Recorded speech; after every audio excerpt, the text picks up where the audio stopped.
Good morning, everyone. Dean Howell here from GeoSpatial Connect, and today is Friday, the 20th of December, and today is our last hangout for the year. And Fridays are our business coaching hangouts. But just as a reminder, when we start back in the new year, Mondays is our new member webinar. Tuesday is our services webinar. Wednesday, job seeker coaching. I just had a mental blank there. Thursday, products and projects, and Friday is our business coaching. So today, being the last business coaching session for the year, I thought we would, over the last 6 weeks, we've been looking at Think and Grow Rich. And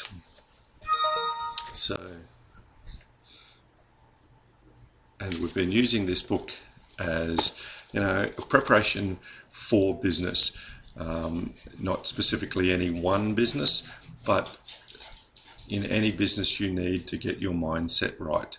And so I thought what we would do over the last 6 weeks, we've been revising or looking at each of those chapters. So today I thought we would just quickly go back over the 6 chapters that we've looked at so far, and I'll just give you my impressions on those, and if you have any questions along the way, then just add them into the chat. All right, so in the first step was all about desire, and sort of prior to that we talked about thoughts are things. So you need to really get a hold of that.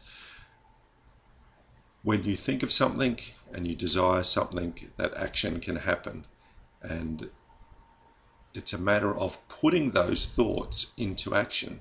All right, so when we do that, we really can work out what we want out of life, what we want out of our business. So a lot of the book can be used for so many different things. All right, so whatever the mind of man can conceive and believe, it can achieve. Now that's a quote right from directly from Dale Carnegie, and put into Napoleon Hill's book. And so remember those. If you can conceive and believe, you can achieve.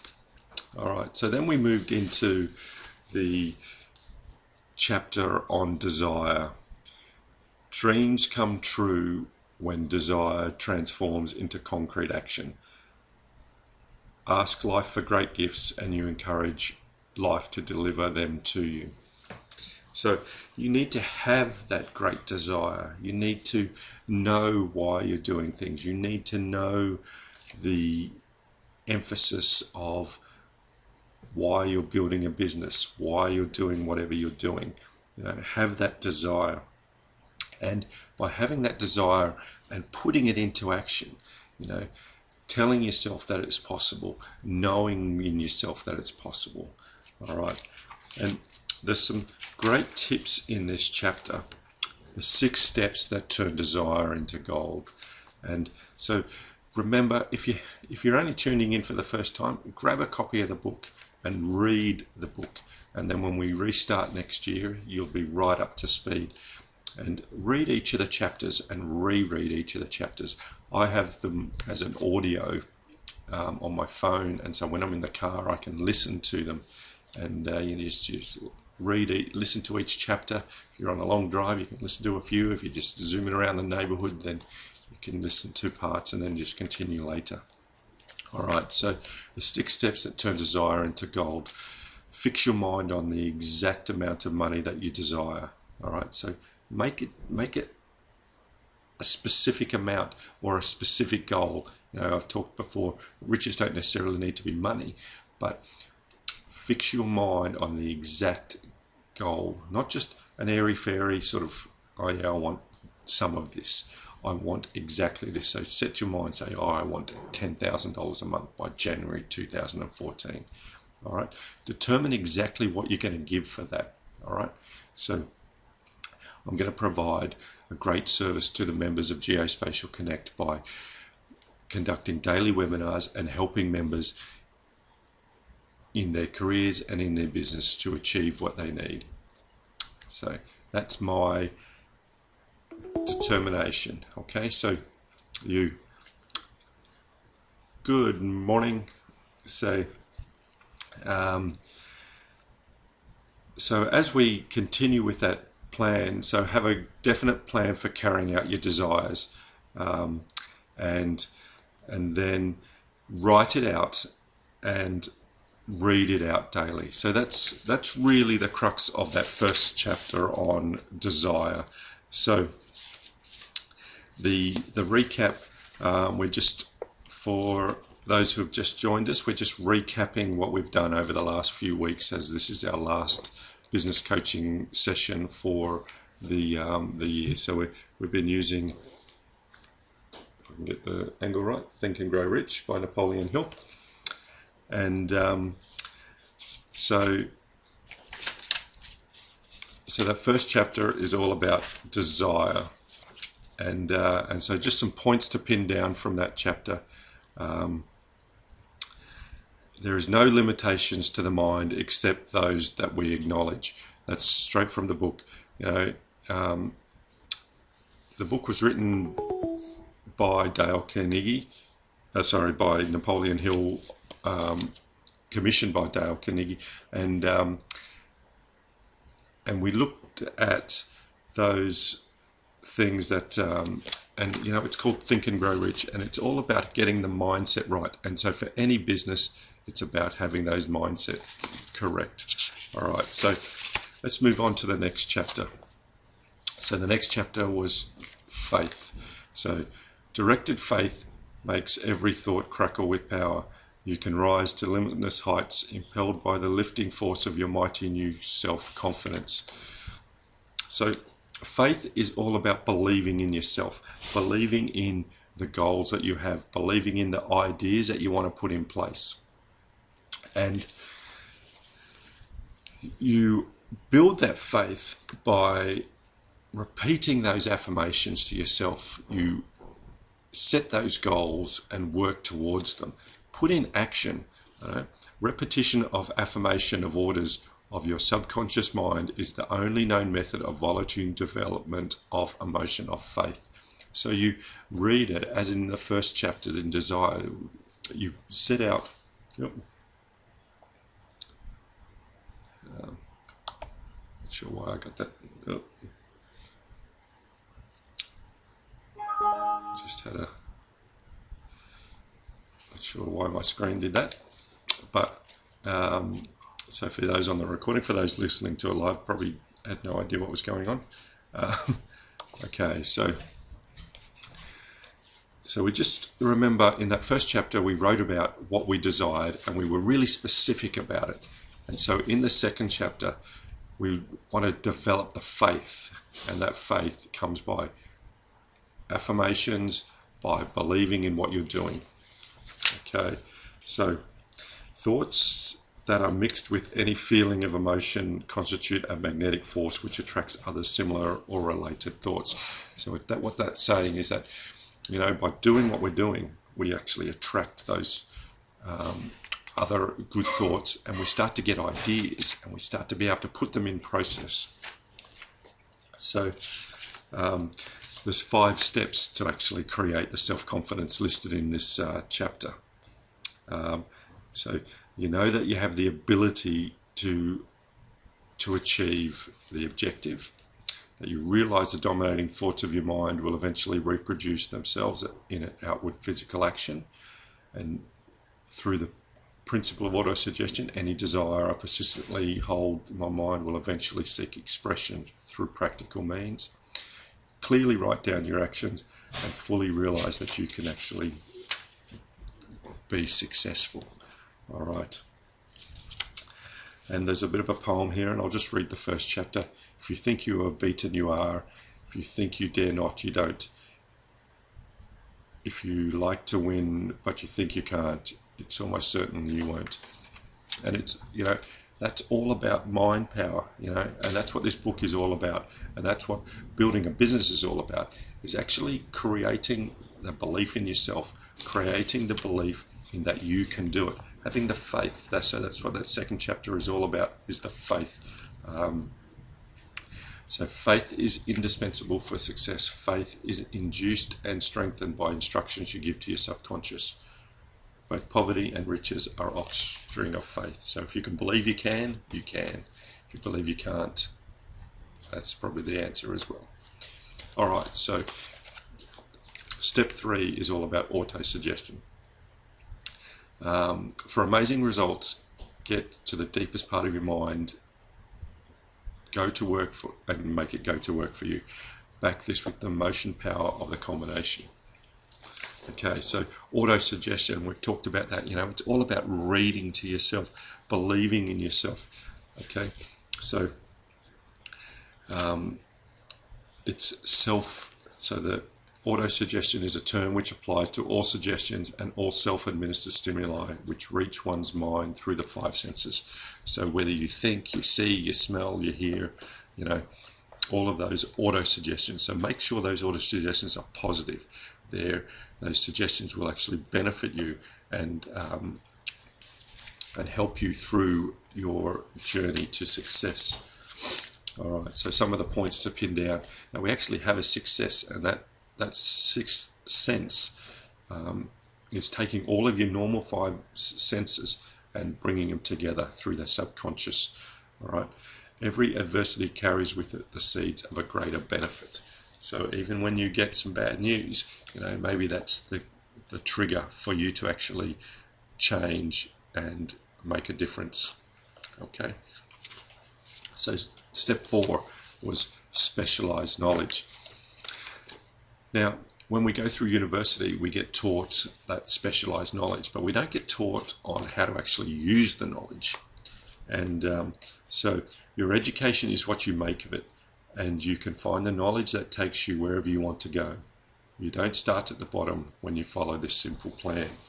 And it's all about taking that specialized knowledge and knowing how to put it into action. Just having knowledge, it even mentions it in the book that, people there's a saying that knowledge is power. Well, knowledge is really only potential power, because you can have all the knowledge in the world, but if you don't do anything with it, then it's not going to actually be of any use to you. So knowledge is potential power, and it's the action you take that will develop that success that you can use that knowledge for. All right, so there's various ways that you can get that knowledge. All right, so through your own experience in education, and one of the most important ones that have come out of this chapter is experience and education available through cooperation of others. So that's the mastermind alliance, and building that mastermind, bringing people on board. Don't try to do things yourself. Get people on board, get them involved, get their ideas going, use their ideas, use their talents, and let them know what you're trying to achieve, and let them give you the input. Don't push them away. All right, build that mastermind team. And then we've got other things like libraries and universities, and even more so now with the net and specialized training courses. All right, so a lot of employers look for people who actively are self-motivated. So if you're out there and you do your own stuff, you're getting the knowledge, getting the instructions, and people see that motivation and they see that you're self-driven. All right, so the points to pin down, some out of this chapter on specialized knowledge. Remember, that knowledge is only potential power. You can organize your knowledge to give you definite plans of action directed towards a definite end. Okay, knowledge paves the road to riches when you know which road to take. So know the road, and the journey will be smoother. Not to say that it won't be bumpy at some points, but you know, you can smoothen it out a little. All right, part 5 was imagination. So all the breaks you need in life wait within your imagination. Imagination is the workshop of your mind, capable of turning mind energy into accomplishments of wealth. So we have 2 forms of imagination. We have synthetic and we have creative. So synthetic is all of those things that, you know, through life experience that we've learnt through doing stuff. So it becomes, you know, you've fallen over off your bike and you scrape your knee and you go, oh, well, that hurt, and so I won't do that again. And so those memories are stored, and that becomes part of your synthetic imagination. So when you're imagining things, you're using that information that you've gained in the past. Well, creative imagination is taking things that you don't know about and thinking outside the square. You know, you hear that sort of term all the time. So creative imagination, use it in conjunction with what you know, and that's where the success comes. You know, Edison tried 10,000 times to make the light bulb. Now, if he'd given up after the first time, you know, we don't know where we'd be with it. I mean, someone else may have invented it, but you know, he kept going and he kept going and he kept thinking outside the square and looking at what had happened and developing something, and finally got there to develop the incandescent bulb. We've moved a long way since then, but you know, it took persistence, and it takes someone to do that, to be using their creative imagination. All right, so stimulate your imagination by talking to people, by thinking about it, by using your definite desire, reading to yourself, you know, reading great books like this, and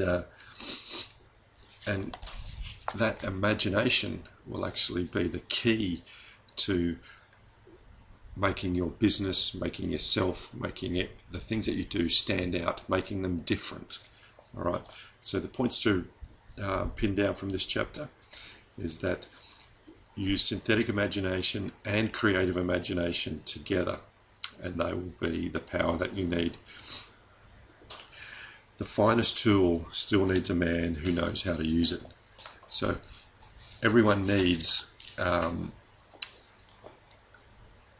to take that imagination and to give it to the world. So it's no good having the best tool in the world that you've invented, but if no one knows how to use it. So use your imagination and develop it for your business, for yourself. All right, the final chapter that we spoke about last week was organized planning. So this is where we start to introduce the mastermind concept. You find that your own best field of work and become a leader and a high money maker in an amazingly short time by creating that mastermind. Once again, don't try and do things on your own.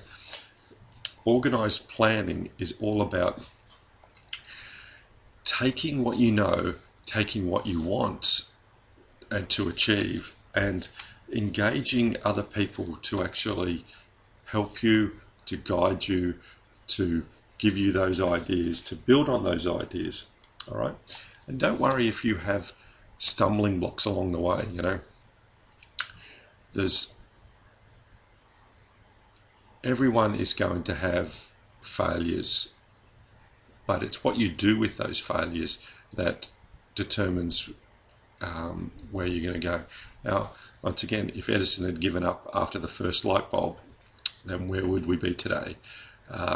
If people didn't think we could run the 4-minute mile, then you know, maybe no one would try. But people do try, and they organize themselves, they find a good coach, they find a mentor who can actually help them along the way. So in this chapter, There's a lot in this chapter. It's probably one of the biggest and best chapters in there. There's the 11 secrets of leadership, and I'll just read a couple of them. Unwavering courage, self-control, keen sense of justice, definiteness of purpose, definiteness of plans, the habit of doing more than paid for, a pleasing personality, sympathy and understanding, mastery of detail, willingness to assume full responsibility, and cooperation. So they're the secrets of leadership. And then there's also why leaders fail. So it's the inability to organise details, unwillingness to render humble service, expectation of pay for what they know instead of for what they do with what they know, fear of competition, lack of imagination, selfishness, intemperance, disloyalty, and emphasis on the authority of leadership and the emphasis on title. So they're the failures of leadership. So look at those. Do you do a self-analysis and where you've got your strengths and weaknesses? Are you leaning? Do you have more of those leadership failures, or do you have more of those success traits? All right. So look at that. Look at the ways that you can provide great service, and there's a section in here which is the QQS formula. So it's quality of service, quantity of service, and spirit of service. So use those three things, and you need those three things together. It's pointless having a quality service but no one knows about it. So you need to have a quality service that you can provide to the masses in a spirit of great service. So always be looking to serve, and service is the key. Thinking that you're going to do one thing and be rich, it's not going to happen. Helping lots of people is the way. Being of service, being of continual service in some people's lives, and having a service that people will come back for over and over again. So there's lots of great stuff in that chapter. So read it, and read those first 6 chapters. Success requires no explanations. Failure permits no alibi. So think about that one. And then when we come back in the new year, we'll continue from step 7 on decision. So hopefully you've been able to, if you haven't already, join us on the journey. So in early January we'll come back. We'll continue with the final few steps in the journey. And I appreciate your time over the last few weeks that we've been looking at this. Visit the site. If you need some personal coaching, then just let me know. Join me on my personal coaching website. That's deanhowell.me, and for $25 a month you get some personal coaching, one-on-one coaching, anything you like in terms of business, job seeking, anything. All right, so thanks everyone for attending these webinars for 2013, and we'll be back in 2014, bigger and better. All right, so thanks again everyone. Have a great day. Bye.